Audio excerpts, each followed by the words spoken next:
Ushbu tovarni sotib Uzum marketdan nechta pul daromad qilsa bo'ladi? Qani, ketdik. Ushbu soatimiz 29 ming so'mdan 2 mingdan ziyod inson Uzum marketda sotib olgan.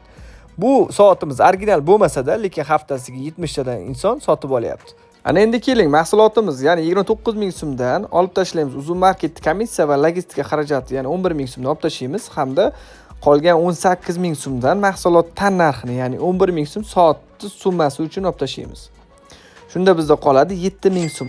Lekin mahsulotimiz 2 mingtadan ziyod sotilgani uchun 2 mingtaga ko'paytiramiz. Bu 14 million so'm sof foydani tashkil etadi do'stlar. Agar siz ham shunday daromad istagida bo'lsangiz, unda pastdagi ilovalar orqali nomeringizni qoldiring va bizim mutaxassis siz bilan bog'lanishadi. Income Business maktabi 0 dan 100 gacha o'rgatamiz. Hoziroq ma'lumotlaringizni qoldiring va bizning Telegram guruhimizga obuna bo'lib qo'ying. Telegram guruhimizda men sizlarga 3 ta tekin darslik tayyorlab qo'yganman. Kommentariyada plus yoki bepul dars so'zini yozib qoldirsangiz, Uzum marketda 0 dan biznes qanday qilish kerakligini o'rganib olasiz.